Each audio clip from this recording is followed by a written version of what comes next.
Now, I'm not sure how many of you are parents out there, but I am. I'm a father of 2 children, and I feel like DJI has pulled one of the oldest tricks in the book with us as FPV pilots with the most recent firmware update for the O3 system. You see, when you're a parent, sometimes your children constantly nag you for something.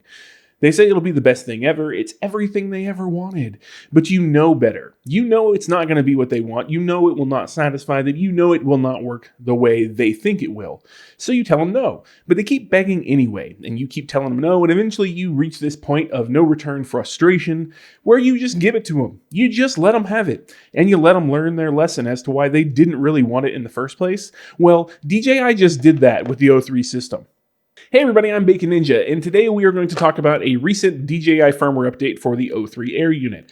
But not only is this update for the O3 Air Unit, it covers the Goggles 2, it covers the Goggles V2, and it also covers this Remote 2. But what does it actually do? Well, you see, there's been some things that we have been requesting of DJI for quite a while. In fact, we had been requesting them on the Avata. And since basically the O3 Air Unit uses the same camera as the Avata, by proxy, we've been asking for them for the O3 system. This update gives a lot of functionality differences to the O3 system, but it also gives us some fixes, some very important fixes. So today we're going to go over all of the things the update does. Now let me just go ahead and tell you what versions of firmware this is going to cover. For the O3 Air Unit, it is going to be version 01.02.0000, or in other words, the second version of firmware for the O3 system. For the Goggles V2, it is going to be version 01.06.0000. For the Goggles 2, it is going to be version 01.04.0000, and for the controller 2, it is going to be version 02.00.05.00. And now that I've given you all of the useless numbers, let me just remind you that if you do want to put these updates on all of your equipment, you will need to use the DJI Assistant for consumer drones, not the FPV drones, and in your various goggles, you will need to be in the O3 system side of things, because obviously this is for the O3 system. But what kind of things did we get in this update? Well, let me just start with the really important ones that we got in this update. We actually got an update they say will fix the, I'm not going to call it a range issue, I'm going to call it a functionality issue with the controller 2 when you are using it as your control link for the O3 system. Because up to this point, we have really recommended you do not do that. Because basically, when you get out of range of video, or you otherwise lose video link for some other reason, you also lose control link. Link. Irrecoverably. That means you will fail safe. And whatever your failsafe is set to do, it will do. It means that if you lose video link, you can't trigger something like return to home. Your drone just drops out of the air, which has been a problem. They say they have fixed the range issue and the random dropping issues they've been having with the controller 2 and the O3 system in this firmware update. So if you've been worried about that, absolutely check this out. Now, another important thing that they did, I'm going to call it fix, but you be the judge, because here's some footage of it coming up in a second. They fixed, in air quotes, the ability to go from dark to light and light to dark. So here's some footage of me doing that. I'm basically just turning a light on and going from light to dark and dark to light. And I have also got it on one side with an ISO lock. Now you can see that when I've locked the ISO on both firmwares, things are significantly darker because the ISO has nowhere to go. So I've tried it on the old firmware and the new firmware, and I think it looks very similar. And in fact, I really think that the exposure differences on even the non-locked ISO look very similar. Now, what I will say, if you take another look at that, and you look at the ISO locked image on the new firmware in the dark, there is more shadow detail. It's slight, but it's there. And I actually took a drone out with this firmware today to see what it would do, and I found myself an opportunity to fly through a roll-up door between being outside and going inside and then flying back outside again. And it was okay. It was basically fine. I would say that the low light issues and the light transition issues are somewhat better in this firmware. They've definitely done something to that. Now, another great thing they have added is 10-bit color. And if you don't know what 10-bit color is, that is the ability to have more color data information. They actually just added this to the Avata not that long ago. It's something that they had been pushing to add to the new DJI Action 3. Is it Action 3 camera, the more full format camera? They didn't launch with it, but they were adding to it. And it's something the GoPro Hero 11 line of cameras has, 10-bit color. So you get more color depth. And that means in post-production, you can do more color work without screwing up all your colors, because when you only have 8 bits for color, you just don't have as much depth information. So 10 bits is unequivocally better than 8 bits. And now that we've gotten all the really important things out of the way with this firmware, there's some new things that we asked for that we shouldn't have. But let me just tell you what they are. They're new frame rate options. So DJI gave us the option in the Goggles V2 to do a 30 FPS 4K, a 60 FPS 4K, a 120, obviously, a 100, obviously, that we've already had. And they gave us the same options in 2.7K. So we have a 30 FPS 2.7, and we have a 60 FPS 2.7, along with all the other things we already had. Now, I will say one thing they did for the Goggles 2 is they gave us all the same frame rates. So they have 120 FPS frame rates on these now as well, which is odd to me because the screens apparently at launch, we were told that they were 100 hertz screens. So if they're recording at 120 hertz, I can only assume that the screens are still only updating every 100 hertz or at that same rate. So I don't know that it's really going to impact your flight feel in these goggles, but you can record at 120 FPS because whatever FPS you set the camera to is what your goggles run. And this is why you shouldn't do it. Here is me flying a quad at 30 FPS. You'll notice I take off and I just turn around and come back and land. Because it's bullcrap. You cannot fly a quad like this at 30 FPS. Did you see how smeary that was? You just can't. It's completely unuseful. We asked for it because we like to shoot our GoPro footage in 30 FPS. Okay, that's cool. I wasn't even flying fast. It's bad. It's real bad. And I guess you could set the shutter speed to something super high to negate some of that, but then that kills the whole thought of why you'd want 30 FPS.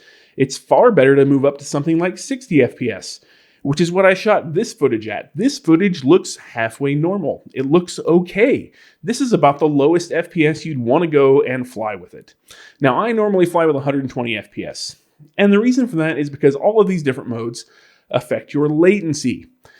Now, I did some comparison footage, and let me just explain to you how I accomplished it. I basically set the goggles and a quad with the O3 unit with the new firmware on it on my bench, and I have two simultaneously lit LEDs. When I press a button, both LEDs come on. One is in front of the quad, one is in the eyepiece of my Goggles V2. Not these, but my V2 goggles.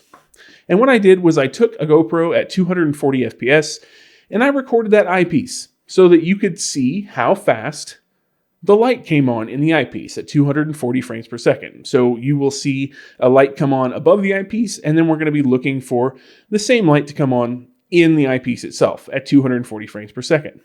Let's just see how many frames it takes for different frame rates to see that light come on.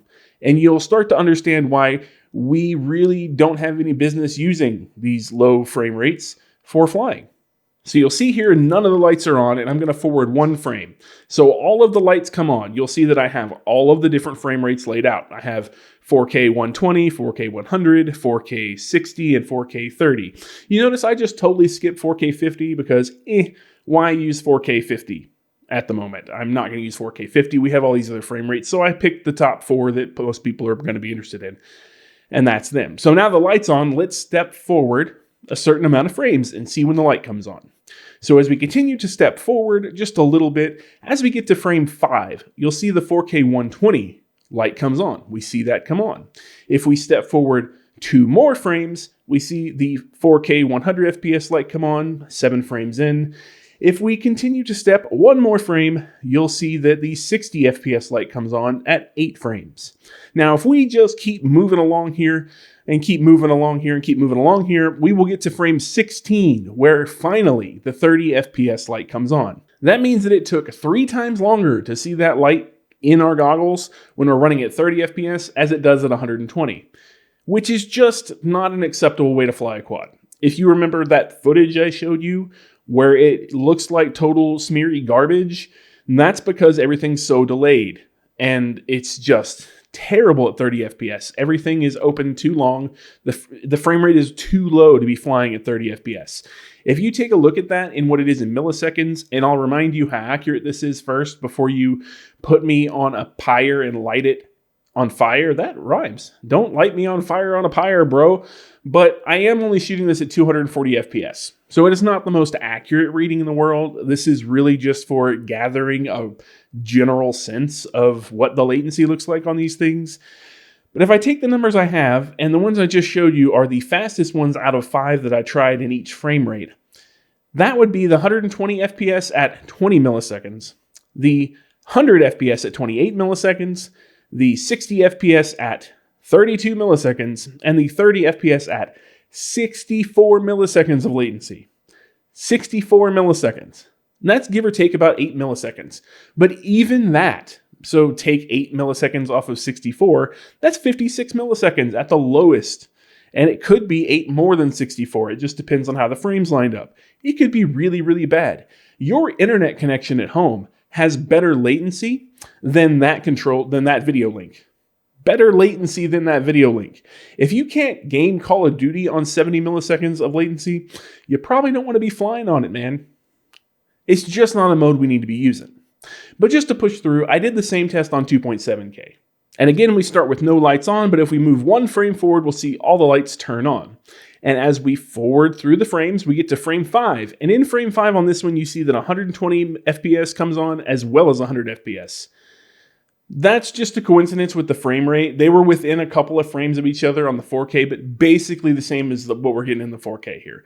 That would both equate to about 20 milliseconds of latency, basically. Then as we continue to step forward to frame 8, we get the 60 FPS light to come on, which is the exact same as it was on 4K. And continuing further than that, we keep going. And this time we get to frame 12, where the 30 FPS light comes on. And that means it's actually a little bit faster in 2.7K. But that's within a mode of variance. A mode of variance meaning I was only shooting at 240 FPS instead of 1000 FPS, so I can't get exact millisecond numbers. I can only get within 4 millisecond numbers. But that top end is still 48 milliseconds, which is pretty crazy high for an FPV video link, when analog is somewhere down in the 17 millisecond range. But, you know, if you can fly it, you can fly it. Personally, I cannot fly the 30 FPS, and I don't think you should be either. It is not safe to fly the 30 FPS. And the tests that I've been doing were all with no ND filter on. I just had a polarizing filter basically to protect my lens on there, but a ND filter would drastically make that smear worse. Much worse. So it would get just terrible. If you think you should be flying in 30 FPS for cinematic shots, if you're not going to move the quad very much, maybe, but you can seriously feel that it feels terrible. The flight feel is terrible at 30 FPS. And I feel like it's one of those things we asked for and we think we wanted, but they knew better and they kept telling us no. And then they eventually just gave in and did it and said, okay, children, well, you get to figure out why the hell it was a bad idea. So now you can figure it out for yourself why it's a bad idea. Go try it. Go lose your quad. Go run it into the ground. Whatever you'd like to do. But at 30 FPS, it's going to be significantly harder to fly. Just keep that in mind. But everything else they did in the update is actually pretty beneficial. Along with all the things I told you earlier, one thing I forgot to mention is they did open up more settings in the camera for things like contrast, sharpness. A lot of the things we see in the Avata camera options, they have opened up here, which is actually really nice and very helpful for cinematic pilots. So thumbs up DJI for actually giving us stuff we wanted and needed. Whether we really should have wanted or needed it is a entirely different thing to discuss. So let me know in the comments below if you are running an O3 Air Unit. Those of you who watched my video about the O3 Air Unit and enjoy drinking your sparkling water while looking at your digital video, let me know below if you plan on using the 30 FPS mode, if you were ever interested in a 30 FPS mode, if you have tried the 30 FPS mode after flashing this firmware, and what your thoughts are. Because maybe I'm just crazy. Maybe I'm just an idiot. Maybe I've been eating too much bacon and it has gone to my head, and everything is too greasy in there to process the reality that is 30 FPS shooting with this camera. But I don't think so. So let me know in the comments below what you think. I'd love to know. Let's have a discussion about it. And that's all I've got. That's all I've got for you. Go update your firmware. If nothing else, update it so you get all of the features, the 10-bit color, all of the camera options, all of the fixes, and just don't use the 30 FPS mode. Leave it in the modes you're used to. Stick to the rivers and lakes that you're used to, I believe is a song from my childhood that sums this up pretty well. Don't go down the 30 FPS river. And if you do, prepare to hate it, because it's not something we should ever do with our quads. And that's it. Until next time, stay greasy, and I'll catch you later. Don't go chasing waterfalls. Please stick to the rivers and the 120 FPS that you're used to. That was the world's worst way to get a copyright claim.